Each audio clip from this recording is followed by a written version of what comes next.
In him we live and move and have our being. I remember sitting in Sunday school waiting for an answer. We children were all staring at the teacher, who had asked what seemed like a rhetorical question. Where is God? I didn't know. Clearly some of my peers thought they did. God's in the sky, cries one. God is in heaven, another says. God is in your heart, mutters an intelligent young girl. The teacher smiles. You're all right, children, because God is everywhere. Questions naturally followed. Is God in that cup? Asked one. Is God in the window? Asked another. Looking for a laugh, my friend asked, is God in my nose? The teacher answered yes to it all, but my young mind never received what seemed to be like a satisfactory explanation. For many people, these sort of questions persist into adulthood. God is everywhere. What does that actually mean? We might first want to try and locate him in the usual way that we would go about locating anything. If a scientist wanted to test for the presence of an invisible force or gas, they would go about doing experiments. But there's no experiment that we could undertake that would suddenly reveal God's physical presence within the universe. We might dissect any object down to its fundamental physical parts, but within those elements we'd never find God as an observable entity or force within it, nothing we could quantify or measure or record.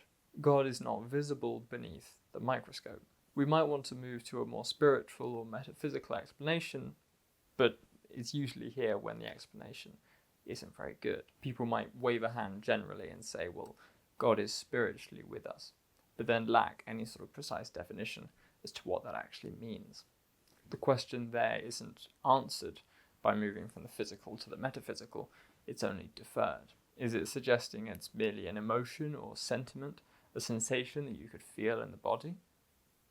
That seems strange because that can slip away and it wouldn't be something that endures. Is it an abstract concept that you can hold in your mind? Again, that suffers the same problem that it seems to be something that comes and goes, and so isn't really omnipresent. Put aside God for a moment and focus just on the rest of the sentence. Is and everywhere.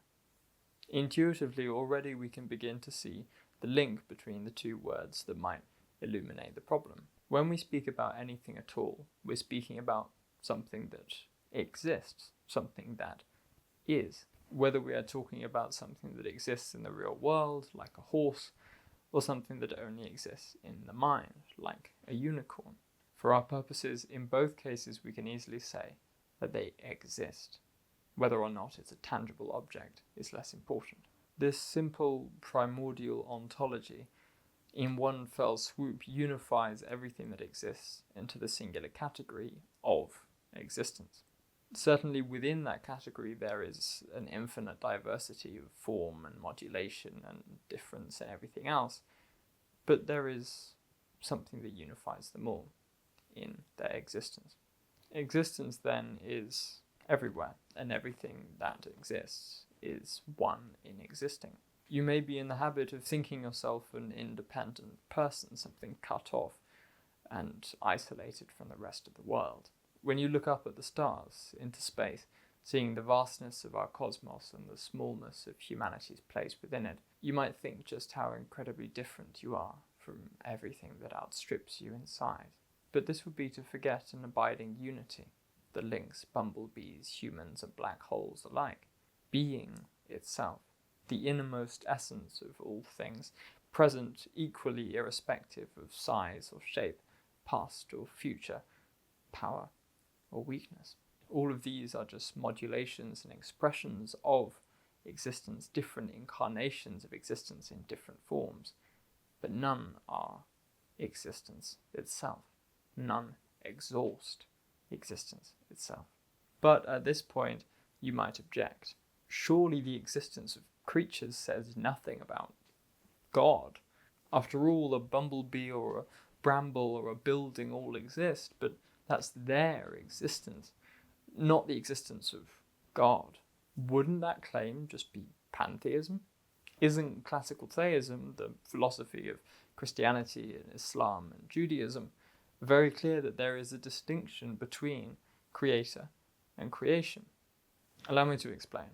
The reason that omnipresence happens to be confusing for many religious people is because they spend their time thinking how some invisible entity can happen to be everywhere at once. They presume that when we talk about God, we're just talking about a sort of sky daddy somewhere out there in the invisible ether, some personality, some person who just happens to look at everything all at once. And incidentally, someone we just told has the characteristics of immortality, utmost goodness, and omnipotence, for example. But that is absolutely not what any of the great theistic faiths mean when they use the word God. They instead are referring to the source and ground of all things, the essential being without which they literally could not exist at all. A being that is not altered or affected at all by the arising and passing away of particular beings. Say you take an apple and physically dissect it and then place it under a microscope. In your analysis, you'll be able to find all the physical properties of that apple. But at no point would you be able to see the being of that apple, as though it were just hiding somewhere in the middle of the fruit, waiting to be discovered by mere scientific investigation. And yet, just because you can't find the being of the apple by means of scientific investigation doesn't mean that you can conclude that the apple doesn't exist. That would obviously be an absurd conclusion to come to. If the apple was suddenly to be destroyed, the fact that the apple didn't have existence anymore wouldn't change the unity of that existence in everything. When the apple existed, it was an inhabitation or an incarnation of that being. The apple only existed through and by that being, but the apple itself was not that being. It's the same being, in fact, that is equally present in the apple as it is in the tiny little bits of ground up crumbs that the apple's been reduced to when it got destroyed or decomposed. In both cases, whether in the apple or in the decomposing rubble, there is being absolutely and infinitely present. It doesn't matter whether this one is fully formed or alive, or this one is just small and decrepit. Being is present in them both, because they both are. This is why, although, yes, there is a very real difference between creator and creation, it is not the same as the difference between an apple and an orange, or a dog and a cat. God is not just another thing that you could hold up next to the universe in some sort of dualistic relationship. If indeed he were, it would need explaining how he would link to this separate object, and this explanation would need to be a yet larger unity, a greater fabric of ontology in which that God, and so that dualistic relation, was grounded. That is, you would need something more foundational than God. You would need another God to explain God. The very reason that God is the source of all reality and that you don't need another thing to explain him is because he's not just another thing in the causal fold within the universe. He's not just a being amongst beings. As Nicholas of Cusa once put it, God is non-aliud. He is not other to creation. Notice how the very same logical move that separates God from creation is also the one that ensures his unity with it. God's transcendence of creation is also his immanence to it. Because he's not just another thing, but is transcendent of everything that is, he is immanent to everything that is. Because he's not just a thing there, and can instead permeate and ground everything that exists. This is what we mean by the omnipresence of God. So you might have an abiding question. In that case, if God is both beyond everything and intimate to everything, what's left? What is creation? Well, the best answer I could give is if God is beyond and intimate to everything, that means creation is something of a middle ground. Even though God isn't any of the material constituents of the apple, and not even the abstract concept of the apple, those things still do exist, albeit only as suspended, if you will, within God's infinite being. And this sense of suspension is something that's increasingly confirmed to you when you take a look around the universe. You can focus, in fact, just on your supposedly isolated existence as a human being. As a person, you are comprised of a physical body, a personality, memories, desires, opinions, feelings, sensations, and everything in between. But none of these things, if you examine them, are anything but transient, conditioned, finite, and contingent. That is, they exist in time. They're made of things that will grow and decay,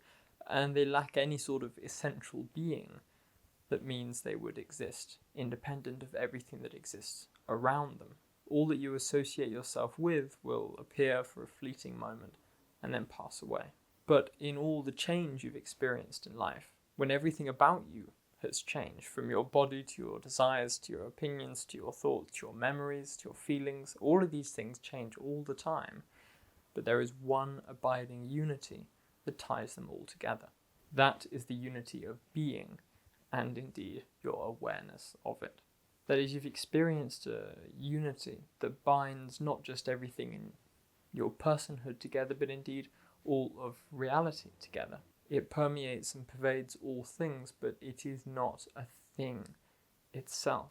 It is everywhere, because nothing can exist except through existence itself. But it is not a thing you can grasp, not a thing you can suddenly or finally get your head around. And moreover, it is not a thing, like the rest of the world, that is subject to rising and passing away. When those children next to me asked all those questions, the teacher said they were all right.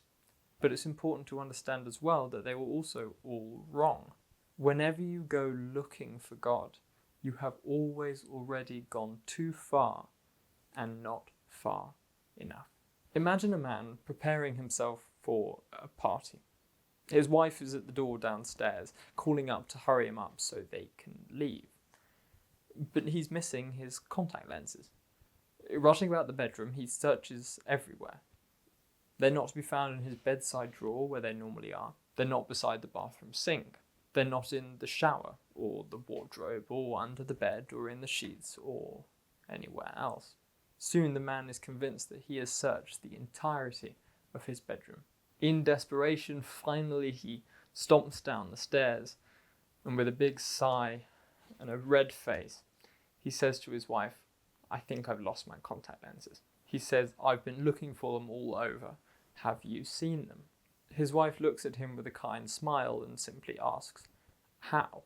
Initially confused, the husband thinks she's misunderstood him, meaning to ask what, and so he repeats himself. He says, "I'm looking for my contacts, my love." She smiles again, ever patient, and repeats herself. "How have you been looking for them?" "Oh," the man answers, "well, I've been looking everywhere over my bedroom. I looked by the kitchen sink, I looked under the bed, I looked in the drawer, but they're nowhere to be found." Once more she smiles and says, "That's not what I mean." And at last the reality dawns on her husband. It is all too obvious. He was wearing his contacts the whole time. As his wife was trying to make clear, it was his contact lenses which allowed him to look in the first place. The contact lenses in this analogy are both transcendent of and immanent to the man's vision. They are transcendent because they are not any object in his bedroom that he might be able to look at. And they are also immanent because in looking at anything in the room, he is really only looking at one thing, the contact lenses. There is nothing that he can look at in the room without looking through the lenses. All of his vision is nothing without them. God is everywhere. He is beyond anything that exists in the world, even the vastness of an infinite universe. And he is within everything that exists in the world, even the smallness of a singular particle. He is the being of all beings, and the being that you are. Omnipresence is not just a fancy characteristic possessed by some far-off man in the sky. It is the name given to the beating heart of the universe, the essence that abides unchanged throughout the transient becoming of this contingent cosmos. Omnipresence is also, when recognized, a summons, a call, beckoning you to a realization, beckoning you to awake from the dream that associates you with passing ephemera, and to remember the infinite being that you have always been.